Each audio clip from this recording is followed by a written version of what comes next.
하늘의 귀한 놀라운 사랑 영원히 잊지 못할 귀한 사랑 내 작은 몸과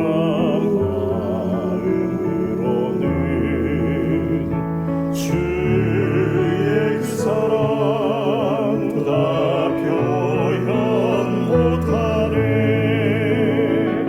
갈보리 십자가에 피 흘려 죽으시고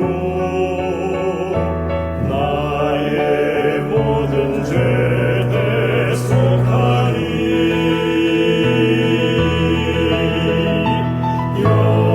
영원히 잊지 못하리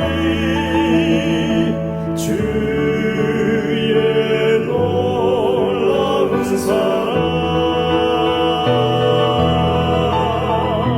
온 몸과 마음을 들여 그를 찬양해 주의 귀한 사랑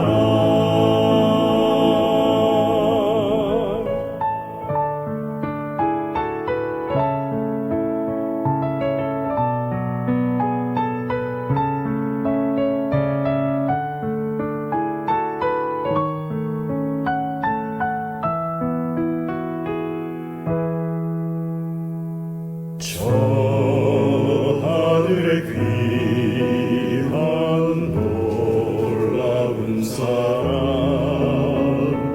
영원히 잊지 못할 귀한 사랑 내 작은 몸과 마음으로는 주의 그 사랑 다 표현 못하네 갈보리 십자가에 피 흘려 죽으시고 나의 모든 죄 대속하니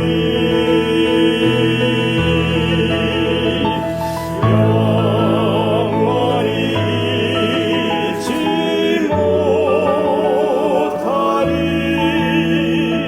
주의 놀라운 사랑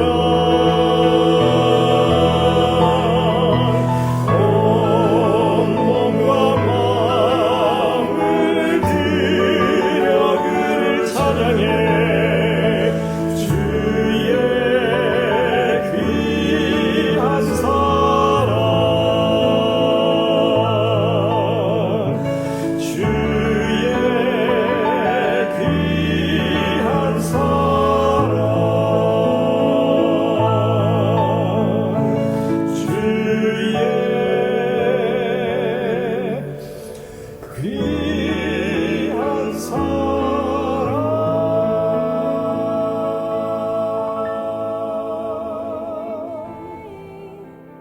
He will do something new today. God will make a way where there seems to be no way. He works in ways we cannot see. He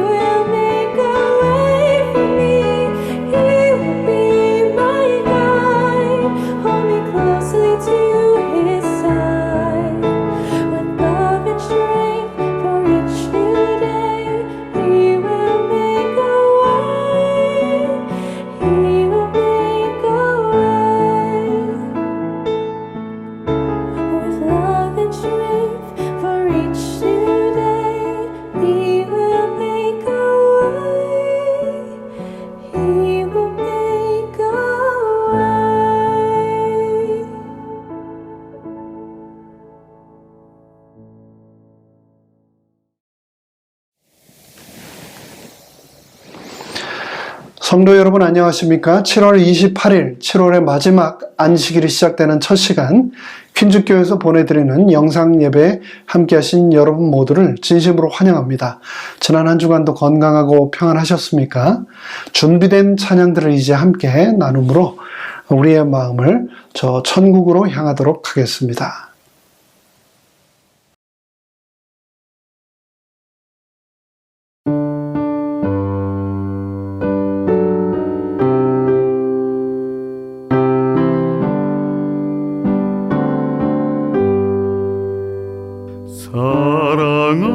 사랑하는 예수님을 따라가고 싶으니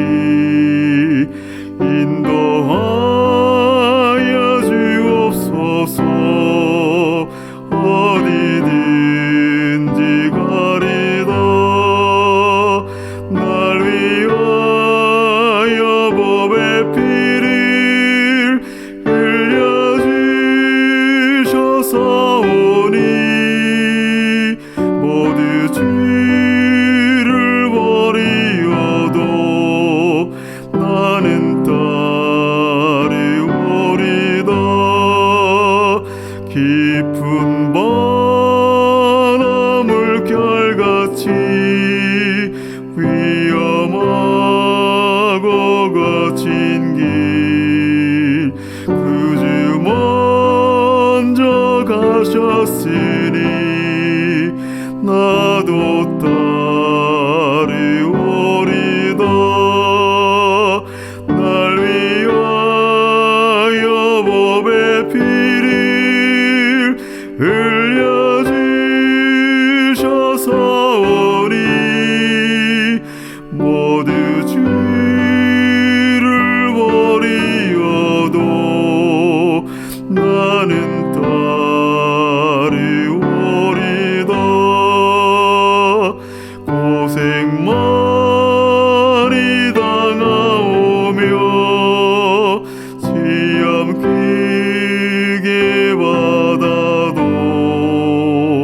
주님 먼저 당했으니 기뻐 받으오리다. 날 위하여 법의 피를 흘려주셔서오니 모두 죄를 버리어도 나는 따르오리다. 요단 뛰는 물결 중에 나를 인도하시며 그주 먼저 건너시니 나도 따르오리다. 날 위하여 법의 피를 흘려주셔서오니 모두 죄를 버리어도 나는 따르오리다.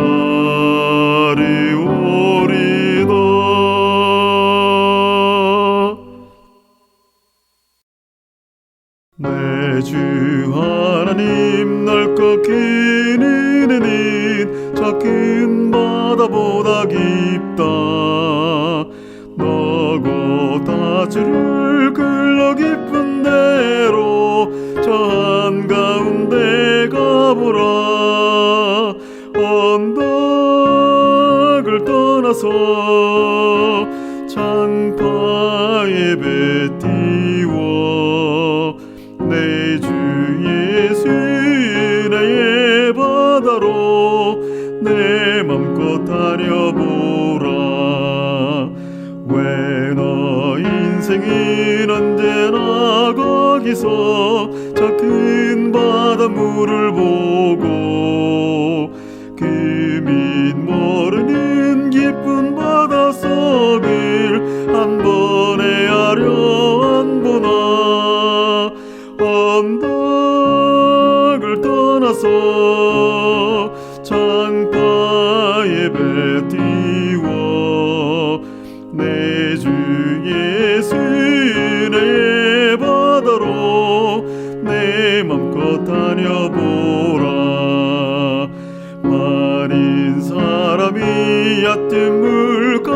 위에서 저 큰 바다 가려다가 찰싹거리는 작은 파도 보고 맘이 졸여서 못 가네. 언덕을 떠나서 장파에 배 띄워 내 주 예수 은혜의 바다로 내 맘껏 다녀보라. 너고 가거라 이제 고 가거라 저 큰 은혜 바다 향해 자고 내려를 저 깊은 데로 가라 망망한 장파로 언덕을 떠나서 장파에 배 띄워 내 주 예수 은혜의 바다로 내 맘껏 다녀보라.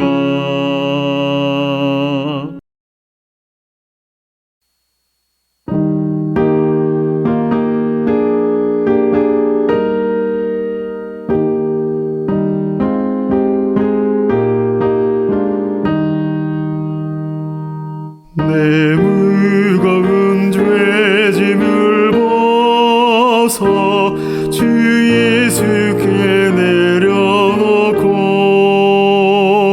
저 십자가 사랑을 믿어 죄사함을 너받으라.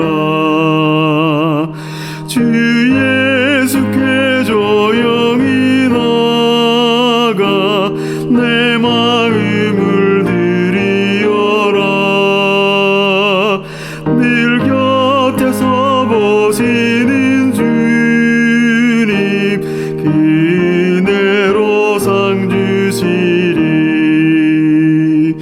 주 예수의 은혜를 입어 내 슬픔이 없어지리.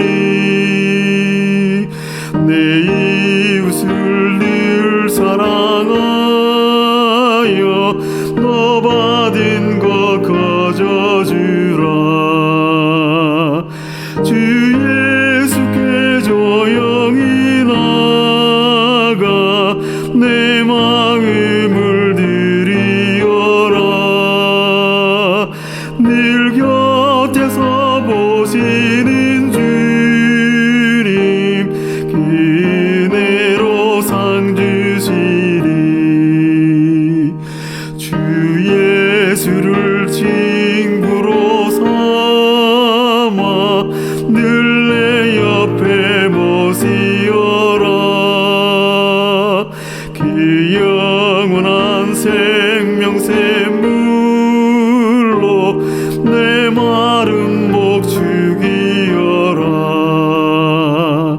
주 예수께 조용히 나가 내 마음을 드리어라. 늘 곁에서 보시는 주님 은혜로 상 주시리. 나 주님과 사귀어 살면 새 생명이 넘치리니. 주 예수를 찾는 자 앞에 참 밝은 빛 비추어라. 주 예수께 조용히 나가 내 마음을 드리어라.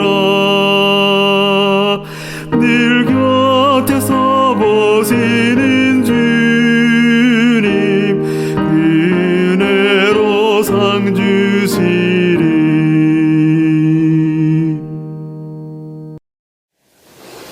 이제 시작하는 첫 찬미 414장 예수가 내게 계시니 찬양하신 후에 김기덕 장로님께서 시작하는 기도 인도해 주시겠습니다.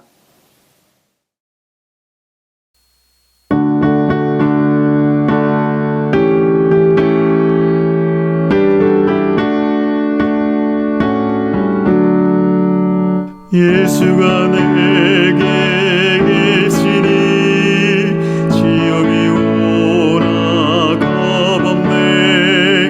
기쁨의 근원 되시는 예수를 위해 삽시다. 날마다 주를 섬기며 갈수록 주를 찬양해. 그 사랑 안에 살면서 딴 길로 가지 맙시다. 이 세상 사는 동안에 주 이름 힘써 진곡고 무한한 복락 주시는 예수를 위해 삽시다. 날마다 주를 섬기며 갈수록 주를 찬양해. 그 사랑 안에 살면서 딴 길로 가지 맙시다. 이 세상 친구 없어도 예수는 나를 영접해. 의아닌 일을 버리고 예수를 위해 삽시다. 날마다 주를 섬기며 갈수록 주를 찬양해. 그 사랑 안에 살면서 딴 길로 가지 맙시다. 주께서 심판하실 때 잘했다 칭찬하리니 이러한 상급 받도록 예수를 위해 삽시다. 날마다 주를 섬기며 갈수록 주를 찬양해. 그 사랑 안에 살면서 딴 길로 가지 맙시다.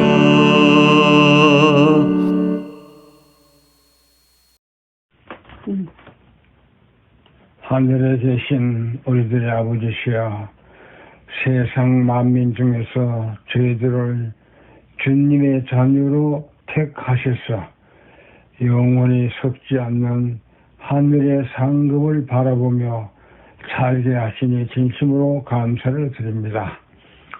사랑의 하나님, 날마다 한 걸음 한 걸음씩 주님과 동행하는 삶을 살게 하시옵소서. 주의 자녀답게 살게 하시옵소서. 우리의 입으로 주님을 시인하게 하시고 주님의 뜻을 이루게 하여 주시옵소서. 자비의 하나님, 모든 사람에게 주님만 드러내게 하여 주시고 굳센 믿음과 성령 충만함을 주셔서 능력 있는 그리스도인으로 살아가게 인도하여 주시옵소서. 사랑의 하나님, 말씀의 인도함에 따라 살아가게 하시옵소서. 우리는 연약하고 부족하오니 주님만 의지하며 살아가게 인도하여 주시옵소서.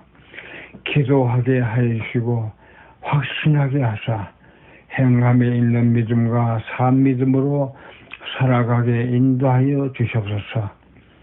소망의 하나님, 세상의 탐욕과 명예만을 찾지 않고 주님의 고귀한 십자가의 사랑을 생각하며 주님만을 기쁘게 하는 인생이 되게 하시옵소서. 오늘도 말씀을 전하시기 위하여 단위에 세우신 목사님을 기억하시고 능력의 말씀을 전하시기에 부족함이 없도록 붙들어 주시옵소서. 이 교회에 속한 양모이들을 돌보시기에 조금도 피곤함이 없도록 늘 새 힘을 공급하여 주시옵소서. 예수님의 이름으로 간절히 기도드리옵나이다.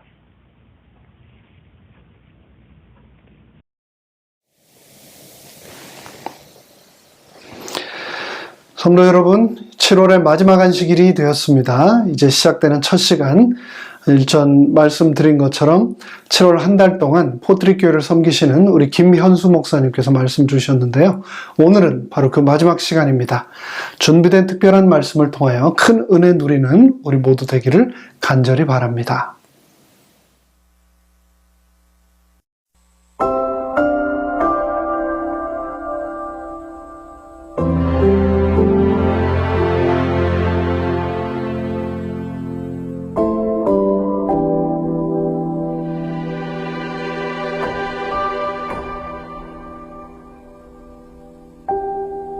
태초에 하나님이 천지를 창조하시니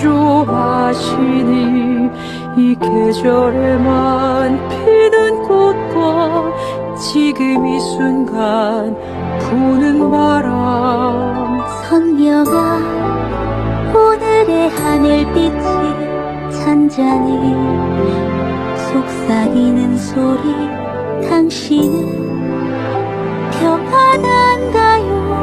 그대는 행복한가요? 눈앞에서 꽃잎이 진다면 지금은 기억하라는 말. 나는 평안한가요? 우리 행복한가요? 노을이 천천히 물든다면 오늘은 잊지 말라는 말. 나는 평안한가요? 우리 행복한가요?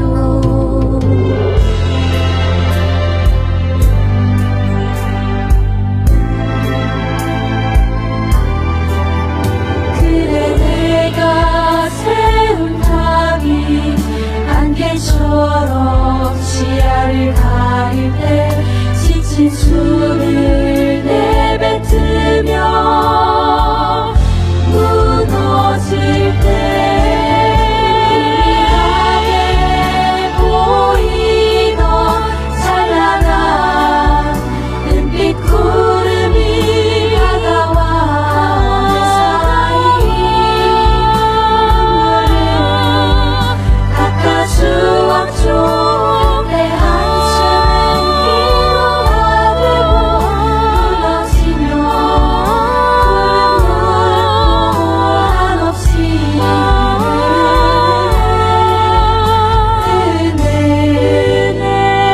은혜였죠.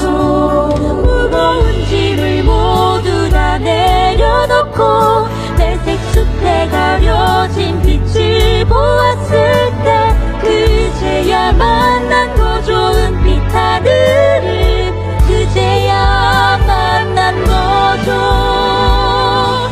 진짜 하늘을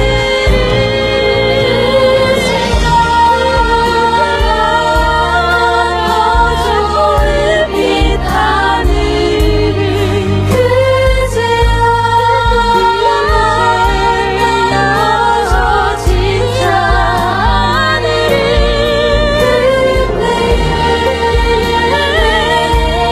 한숨의 기도가 되고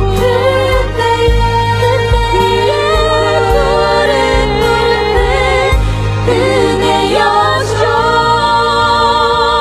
무거운 짐을 모두 내려놓고 회색 숲에 가려진 빛을 보았을 때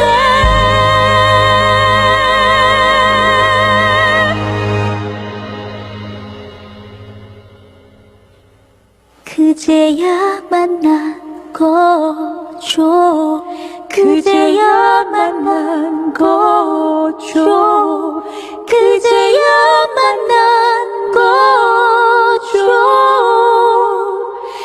진짜 하늘을 진짜 하늘.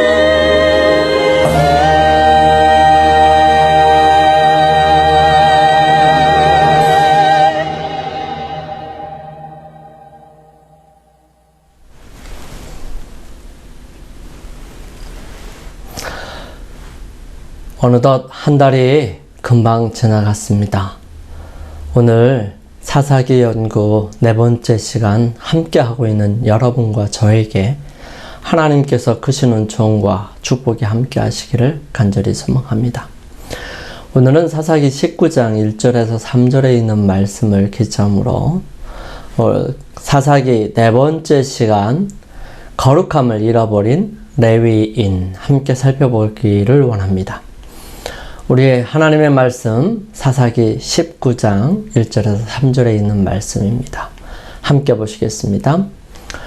이스라엘에 왕이 없을 그때에 에브라임 산지 구석에 우거하는 어떤 레위 사람이 유다 베들레헴에서 첩을 취하였더니 그 첩이 행음하고 남편을 떠나 유다 베들레헴 그 아비의 집에 들어가서 거기서 넉 달의 시간을 보내매 그 남편이 그 여자에게 다정히 말하고 그를 데려오고자 하여 하인 하나와 나귀 2匹를 데리고 그에게로 가매 여자가 그를 인도하여 아비의 집에 들어가니 그 여자의 아비가 그를 보고 환영하니라. 사람이 본분을 잊어버리면 어떻게 될까요? 우리는 관심을 어디에 두느냐에 따라 눈에 보이는 것과 인식하는 정도가 달라집니다. 그러므로 우리는 눈을 어디에 두느냐보다 더 중요하게 생각해야 할 부분은 우리의 마음이 어디에 있느냐인 것입니다. 우리의 생각과 마음이 어디에 있느냐에 따라 우리의 생각과 행동의 방향은 전혀 다른 방향, 전혀 다른 사상을 가질 수 있기 때문이죠. 우리는 이번 한 달 동안을 통해서 사사기의 어렵고 특이한 상황들과 이야기들을 함께 살펴보았습니다. 어떻게 하나님의 백성들 안에서 이러한 일들이 이루어졌고 행하게 되었을까 생각하면서 하나님께서 이러한 기록을 남기신 이유가 어디에 있을까 함께 살펴보고 있습니다. 오늘은 그 4번째 시간 사사기의 마지막 부분인 19장부터 21장까지의 내용을 함께 살펴보기를 원합니다.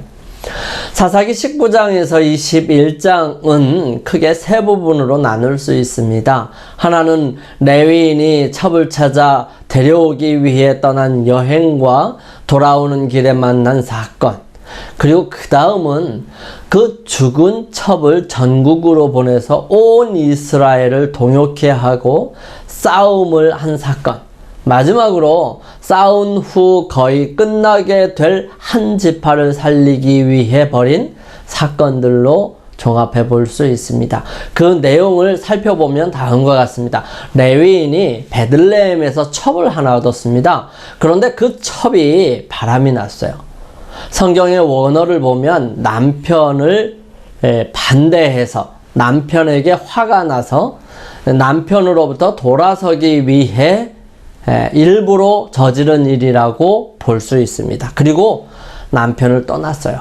그래서 친정으로 갔습니다.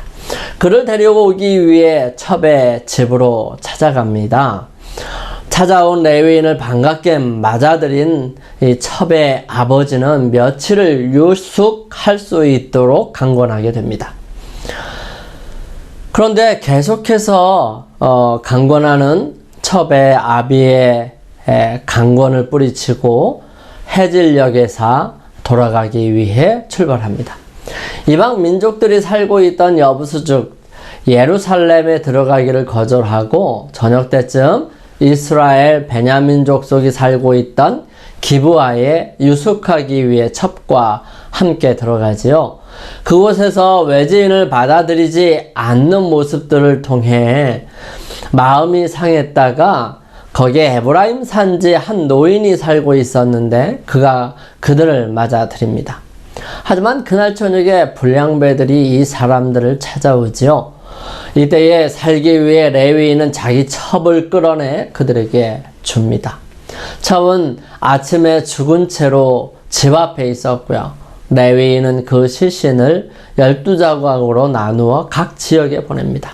그 나누어진 시신을 본 이스라엘 백성들은 놀라고 다 모여서 그 전모를 듣고서 베냐민 족속에게 그 불량배들을 내놓으라고 하지만 내놓지 않죠. 싸움을 시작한 그들은 두 번은 베냐민 족속이 이기고 세 번째 성을 불태우고 도망간 사람들 중 림몬 바위 곁에 거하는 600명 외에 거의 다 죽게 됩니다. 이스라엘 여러 족속들은 그들 중에 한 족속이 없어지게 된 것을 나중에야 깨닫게 되죠. 그들에게 평화를 선포하고 그들에게 아내를 얻게 하여 주기 위해 그곳 베냐민 족속과 함께 싸울 때에 나타나지 않았던 길앗 야베스 사람들을 쳐서 거기에서 400명의 처녀 외에 다 죽이고 400명을 데리고 옵니다. 그리고 그 여인들을 이 베냐민 남은 족속들에게 주고 나머지 200명은 실로에 춤추는 여인들을 잡아가라고 말하죠. 베냐민 족속 중에 아직 아내가 없는 사람들은 그렇게 아내를 얻고 성을 건축하고 다시 살아갑니다. 이야기는 여기서 끝이 납니다. 우리는 이 사건을 통해서 좀 더 구체적인 부분들을 함께 살펴보기를 원하고 또 이 사건들을 통해서 하나님께서 우리에게 가르쳐 주시는 교훈이 무엇인지 함께 살펴보기를 원합니다. 먼저 레위인들은 어떤 삶을 살아가야 할까요? 이 레위는 야곱의 세 번째 아들입니다. 그가 그의 형 시므온과 함께 세겜 사람들에게 할례를 받으면 언약해서 그들이 겁탈한 노이 동생을 주겠다고 해놓고 할례를 받고 고통스러워하는 그때에 그들을 칼로 무자비하게 도륙합니다. 이것을 통해서 야곱은 레위는 온 이스라엘에서 흩어지라 예언하게 됩니다. 이러한 레위 족속은 광야를 지날 때에 다른 족속과는 다르게 우상 숭배에 참여하지 아니합니다.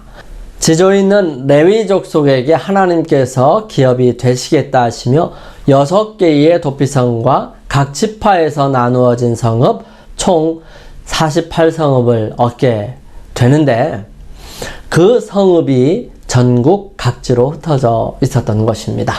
그리고 하나님께서는 이 레위인들에게 어떻게 살아야 하는지 자세하게 설명하죠. 첫 번째, 레위인의 삶입니다. 레위인은 성소 중심의 삶을 살아가야 합니다.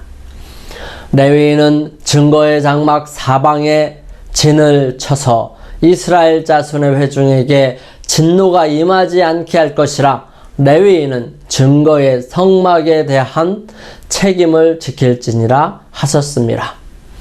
레위인들은 장막을 치되 성막 가장 가까이에 쳐서 다른 사람들로 함부로 성막에 접근하지 못하도록 그 사방을 지키게 하였습니다. 왜냐하면 하나님은 거룩하셔서 죄가 들어올 수 없고요.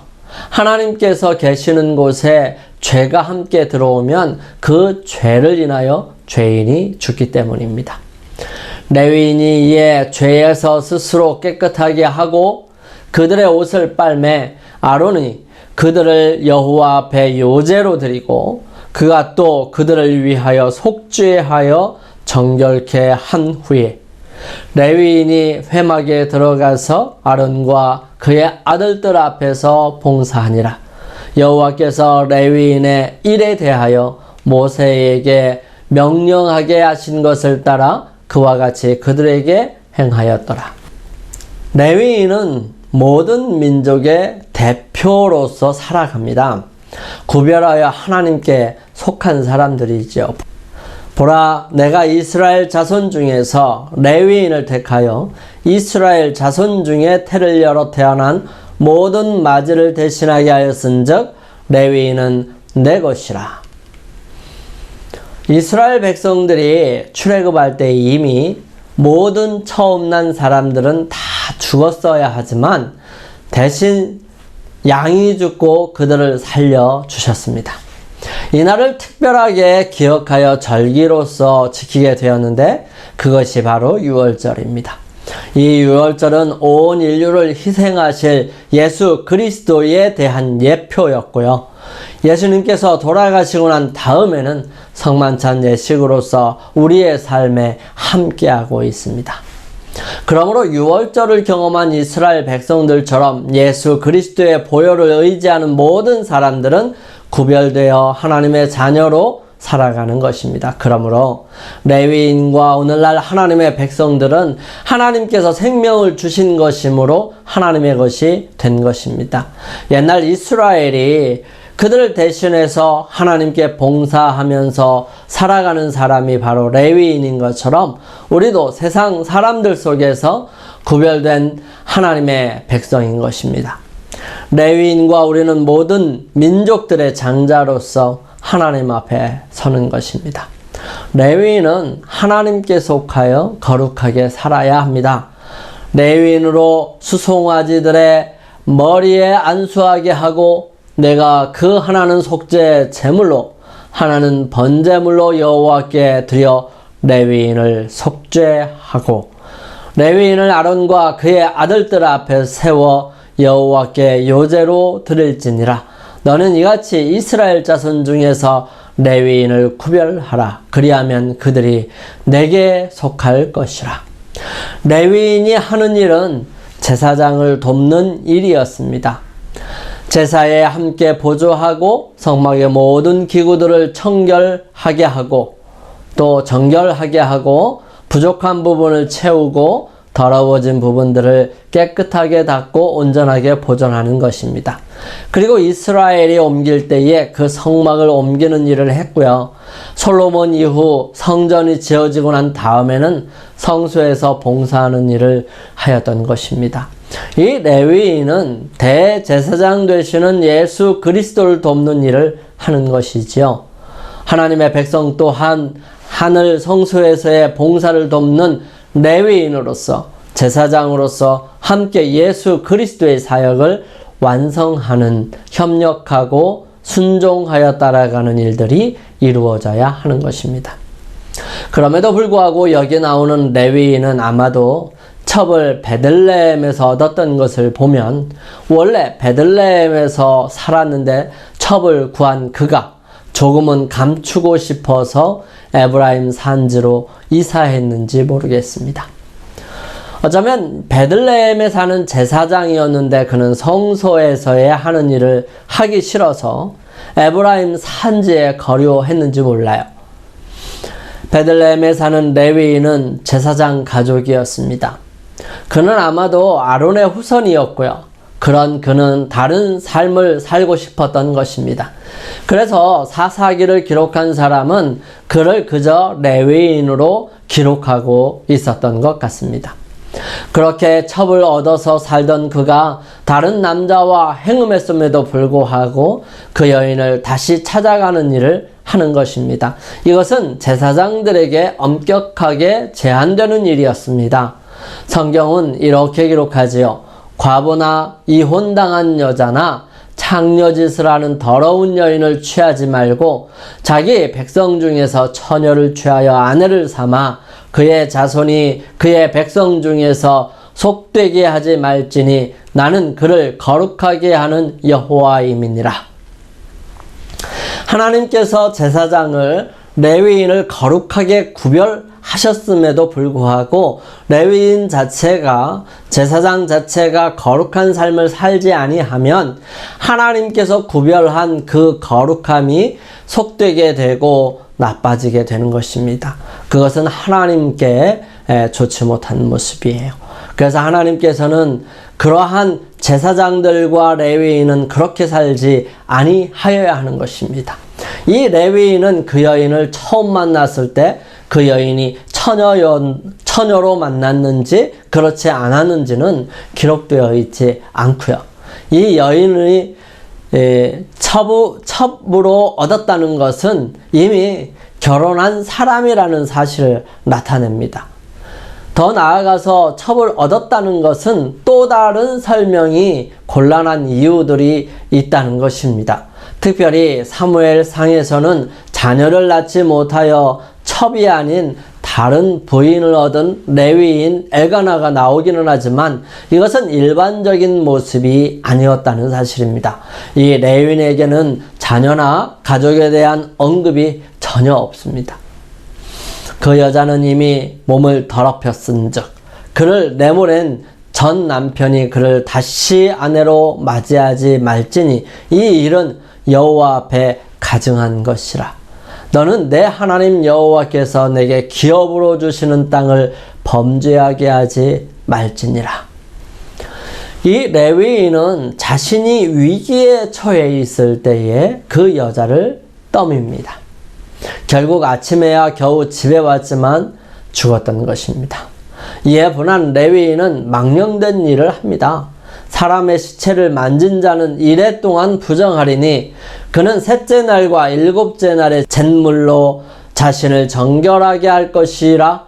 그리하면 정하려니와 셋째 날과 일곱째 날에 자신을 정결하게 하지 아니하면 그냥 부정하니 누구든지 죽은 사람의 시체를 만지고 자신을 정결하게 하지 아니하는 자는 여호와의 성막을 더럽힘이라. 그가 이스라엘에서 끊어질 것은 정결하게 하는 물을 그에게 뿌리지 아니하므로 깨끗하게 되지 못하고 그 부정함이 그대로 있음이니라.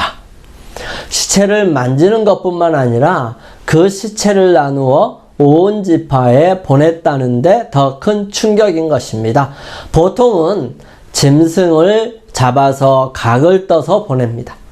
그런데 사람을 직접 각을 떠서 보냈다는 것은 보통 사람으로서는 할 수 없는 일을 한 것입니다.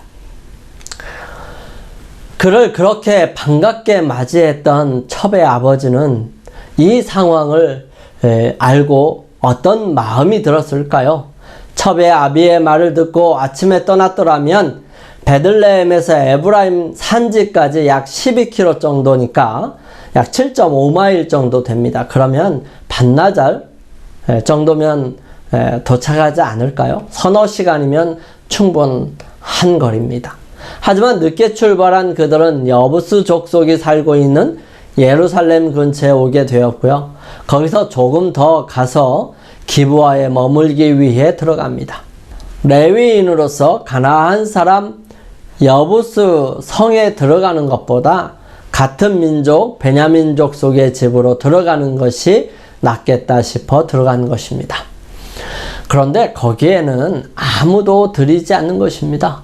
거기에 에브라임 산지 한 노인을 만나고 그 노인이 그를 데리고 들어가서 저녁을 맛있게 먹었어요. 그리고 난 다음 불량배들이 와서 이 레위인을 내놓으라고 집을 에워쌉니다. 노인은 자신의 처녀 딸과 레위인의 첩을 줄 테니 이 사람은 안 된다고 말을 하죠. 무리는 막무가내였습니다. 그런 그들에게 레위인은 자기 처를 잡아서 그들에게 줍니다. 결국 죽어서야 만나게 되죠. 이 레위인은 허무하고 괘씸한 생각이 들었을 것입니다. 그는 그의 권위를 사용해 이 괘씸한 사람들을 혼내 주어야겠다고 생각했을 것입니다. 그래서 그는 시체를 훼손하고 그것을 각 지파에 보내게 되는 것이죠. 그리고 모여온 사람들에게 말합니다. 레위 사람 곧 죽임을 당한 여인의 남편이 대답하여 이르되 내가 내 첩과 더불어 베냐민에 속한 기브아에 유숙하러 갔더니 기브아 사람들이 나를 치러 일어나서 밤에 내가 묵고 있던 집을 에워싸고 나를 죽이려 하고 내 첩을 욕보여 그를 죽게 한지라. 내가 내 첩의 시체를 거두어 쪼개서 이스라엘 기업의 온 땅에 보내었나니 이는 그들이 이스라엘 중에서 음행과 망령된 일을 행하였기 때문이라. 이스라엘 자손들아 너희가 다 여기 있은즉 너희의 의견과 방책을 낼지니라 하니라. 사실 음행과 망령된 일을 행한 사람은 기브아 사람들보다 앞서 이 레위인이었습니다. 복수하기에 이스라엘 백성들이 모이게 되죠. 많은 사람들은 사람의 몸이 12덩이로 나누어 보내진 것에 대한 충격으로 제정신이 아닌 것입니다. 사람들은 모여서 이 일을 반드시 해결해야 되겠다고 결심하죠. 26,000대 40만.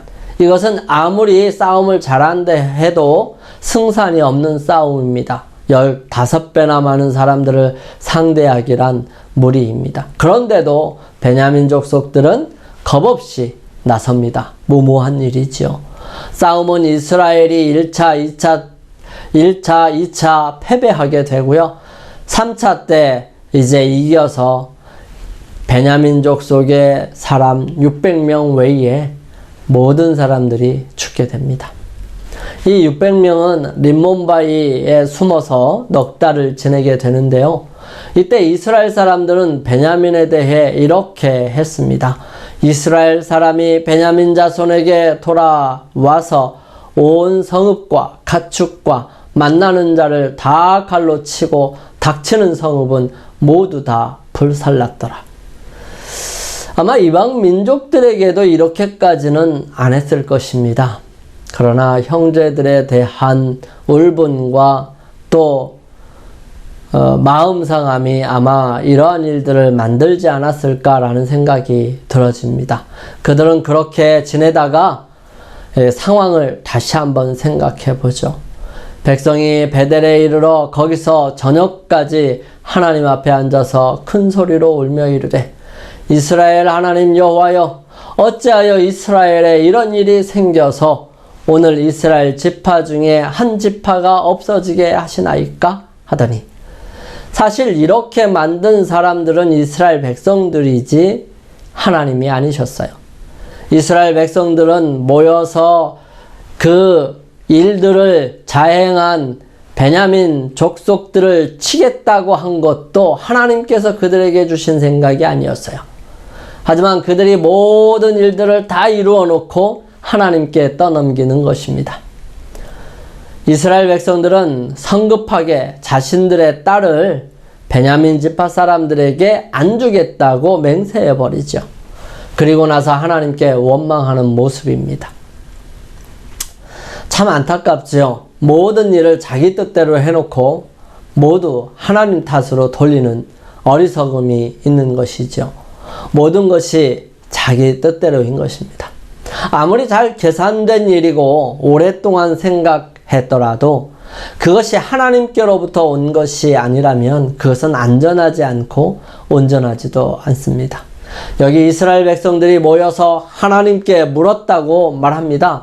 첫 번째, 모든 것을 결정해 놓고서 누가 먼저 칠 것인지를 정할 때 누가 먼저 가겠다고 나서지 않는 것이지요. 형제를 치는 것이 쉽지 않은 일이기 때문입니다.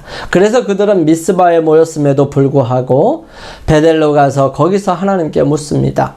이스라엘 자손이 일어나 베델에 올라가서 하나님께 여쭈어 이르되 우리 중에 누가 먼저 올라가서 베냐민 족속과 싸우리이까 하니 여호와께서 말씀하시되 유다가 먼저 갈지니라 하시니라. 유다가 먼저 하고 순서를 정하고 그들은 싸움을 했지만 2만 명이나 죽습니다. 이스라엘 자손이 올라가 여호와 앞에서 저물도록 울며 여호와께 여쭈어 이르되 내가 다시 나아가서 내 형제 베냐민 자손과 싸우리이까 하니 여호와께서 말씀하시되 올라가서 치라 하시니라. 다시 전열을 가다듬고 나가서 싸웠지만 18,000명이나 죽습니다. 그들은 그날 저물도록 이제는 금식까지 하면서 울면서 번제와 화목제를 드립니다. 그들이 베델에 올라간 이유를 이렇게 적고 있습니다. 이스라엘 자손이 여호와께 물으니라. 그때에는 하나님의 언약궤가 거기 있고 아론의 손자인 엘르아살의 아들 비느하스가 그 앞에 모시고 섰더라. 이스라엘 자손들이 여쭈기를 우리가 다시 나아가 내 형제 베냐민 자손과 싸우리이까 말리이까 하니 여호와께서 이르시되 올라가라. 내일은 내가 그들을 내 손에 넘겨주리라 하시는지라. 결국 베냐민 족속은 거의 죽게 됩니다. 베냐민 족속을 살리기 위해 이스라엘 백성들이 무슨 일을 했을까요? 그들의 민족 중에 이 일에 함께하지 않은 사람들이 누가 있는지를 찾습니다. 또 이르되 이스라엘 지파 중 미스바에 올라와서 여호와께 이르지 아니한 자가 누구냐 하고 본즉 야베스 길르앗에서 한 사람도 진영에 이르러 총회에 참여하지 아니하였으니 백성을 계수할 때에 야베스 길르앗 주민이 하나도 거기 없음을 보았습니다. 왜 참여하지 않았을까요? 한 명도 참여하지 않았다는 것은 의도적인 것이라고 볼 수 있습니다. 아마도 길르앗 야베스와 베냐민 간에는 끈끈한 유대 관계가 있었던 것 같습니다. 그들은 한 성을 파괴하고 멸하기 위해 모이라는 통고에 응하지 않았던 것이지요. 이스라엘 백성들은 왜 그들이 참여하지 않았는지는 이유도 묻지 않고 그들이 맹세하고 결정했으니 하나님께 묻지도 않고 무조건 12,000명의 군사를 보내 그곳에 남자며 여자와 어린아이들을 모두 죽이라 합니다. 그리고 남자를 알지 못한 처녀만 살려서 데려왔는데 약 400명 정도였어요. 그리고는 평화를 베냐민 족속에게 공포하면서 길르앗에서 잡아온 처녀들을 줍니다. 왜 이런 무모한 짓을 할까요? 레위인은 다른 남자와 행음한 여자인데도 찾으러 갔으면서 왜 처녀만 살려두었을까요? 제대로 된 것이 거의 없습니다. 그리고 형제가 잘못했을 때 꼭 그렇게까지 해야 할까요?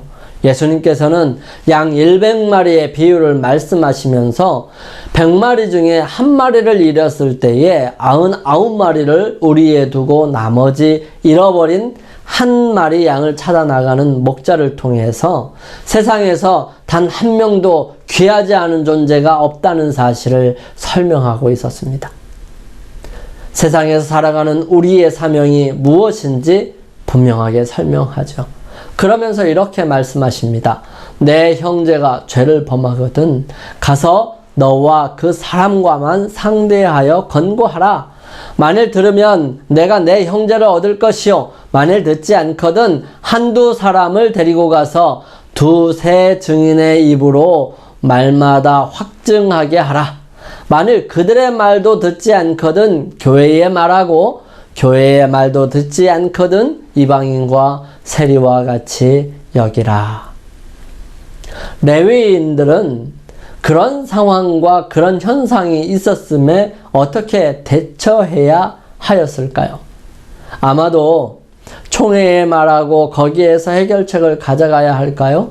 무엇보다 이 레위인은 하나님의 거룩한 말씀과 방법대로 하는 것을 버립니다. 레위인은 거룩한 그의 삶의 방식을 버리지요. 그리고 세상적인 방법, 자기 자신만을 위한 방법, 자기의 분을 삭히는 방법을 선택한 것입니다. 첩을 얻었고 음행한 첩을 데리러 갑니다. 레위인은 살기 위해서 자기의 첩을 가차없이 내버리지요. 불량한 기브아 사람들에게 내어줍니다. 레위인은 분노에 이스라엘 온 백성을 선동합니다. 첩을 쪼개어 보내고 자신의 음행과 또 자신이 잘못한 사실들은 숨기고 그들의 악함만을 부각시켜서 말한 것이죠. 이뿐 아닙니다. 이스라엘 백성들이 모아서 레위인의 말만 듣고 형제치기를 맹세합니다. 한 사람의 무모함이 얼마나 잔인한 결과를 가져왔는지 성경은 우리에게 그 상황을 전해줍니다. 또한 불량한 사람들을 내어주지 않고 대적하기로 결정한 베냐민 족속이 어리석은 선택을 합니다. 아마도 베냐민 사람들은 이 기브아 사람들에게 많은 도움을 받았는지도 모르고 그보다 힘이 약하여 굴복하고 살았는지도 모릅니다.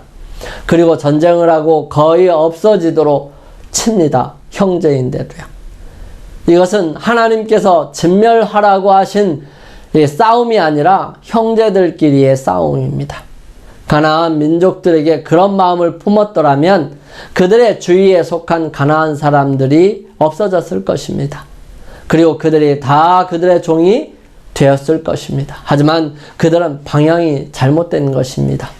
거룩함을 레위인만 잃어버린 것이 아니라 이스라엘 백성들 모두가 잃어버린 것입니다.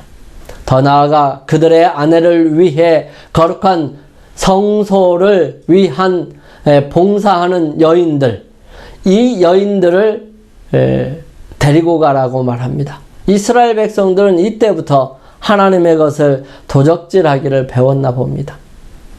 소떼를 살려서 데려온 사울과 그의 백성이나 제사를 지내기 위해 줄기차게 드나들었던 이스라엘 사람들이나 말라기서에서 기록된 자기들을 위해서는 좋은 것을 하나님께는 그저 허접한 것을 바쳤던 것, 이런 여러 가지 모습들을 보면 이스라엘 백성들은 한결같이 하나님 앞에 목이 곧은 백성이었습니다. 거룩함은 레위인뿐만 아니라 우리 모두가 가져야 합니다. 거룩함을 잃어버리게 되면 그 자리에 죄가 자리를 합니다. 그런 사람들에게 하나님께 나아가는 길이 막히고 자신을 위해 살며 결국은 서서히 멸망으로 가는데도 인식하지 못하고 살아가게 되는 것입니다. 거룩함을 회복하십시다. 매일 말씀의 귀를 기울이십시오. 매일 하나님의 인도하심에 집중하시기 바랍니다. 매일 흩어지는 마음을 하늘로 향하여 정렬하십시오. 이것이 우리의 삶에서 하나님만을 바라보고 그분의 인도하심과 섭리에 따라 살아가는 방식입니다. 그때는 왕이 없고 이끌 사람이 없다 하지만 지금은 말씀이 있고 하나님의 분명한 뜻이 우리에게 주어졌습니다. 풍성하게 임하신 성령께서 함께하고 계시니 우리는 그때보다 지금 더 우리 주님께 나아갈 수 있습니다. 그러므로 살펴보고 주님의 뜻을 이행하는 우리가 되기를 간절히 소망합니다. 우리 함께 결심하시면서 기도드리겠습니다. 저희들을 사랑하시는 아버지 하나님, 저희들의 삶을 주님께 드리기를 원합니다. 저희들 거룩하게 구별하여 주님께로 향할 수 있도록 인도하시고 저희들의 마음 또한 하나님께로 향할 수 있도록 인도하여 주셔서 오직 주님께만 영광 돌리며 살아가는 저희들이 되게 도와주시옵소서. 아버지 하나님, 저희들은 연약하고 이기적인 존재입니다. 원래부터 저희 자신밖에 모르는 사람들이지만 주님께서 역사하심으로 저희들의 마음속에 하늘의 사랑이 임함으로 다른 사람들을 사랑하게 됐고 다른 사람들에게 헌신할 수 있도록 해주셨습니다. 주님이 이 마음이 변치 않을 수 있도록 도와주시며 계속해서 커질 수 있도록 인도하여 주셔서 세상에 주님의 사랑을, 주님의 자비를, 주님의 성품을 나누는 귀한 주님의 자녀들 되게 인도하여 주옵소서. 주님, 한 달 동안 함께하여 주신 은혜 감사드리오며 또한 저희들 특이하고 이상한 상황들이 생길 때마다 하나님께 향할 수 있도록 인도하여 주시며 내 뜻을 내려놓고 오직 주님의 뜻을 받아들임으로 주의 거룩하심을 우리의 삶 속에 드러내실 수 있도록 헌신하게 하시고 드리게 하여 주시옵소서. 주의 크신 사랑이 늘 언제나 함께하여 주시고 함께 머리 숙인 주님의 사랑하는 각 교회마다 주님께서 축복하시고 은혜로 함께하여 주시옵기를 저희들을 사랑하시는 우리 주님 예수 그리스도의 이름으로 간절히 기도드립니다. 아멘.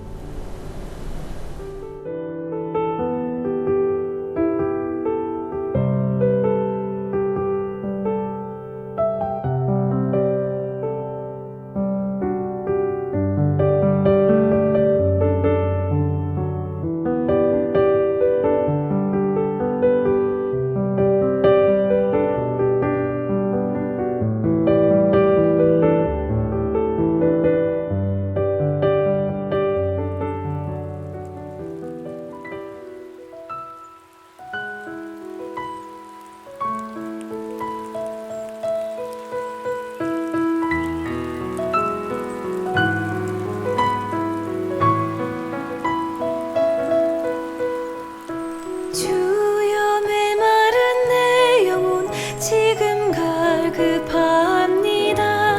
은혜의 강가로 날 인도하소서.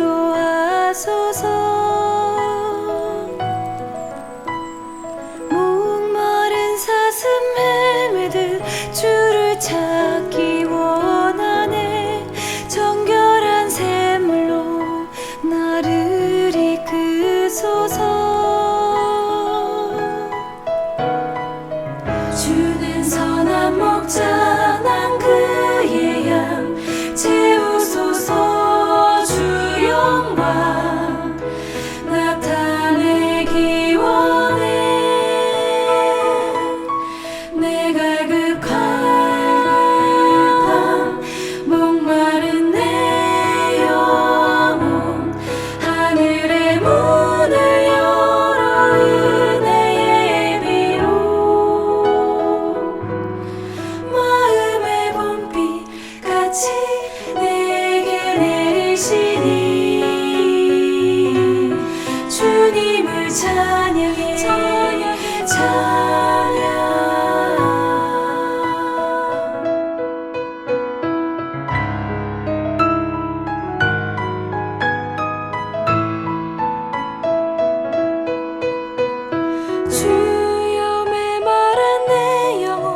지금 갈급합니다. 은혜의 강가로 날 인도하소서. 목마른 사슴에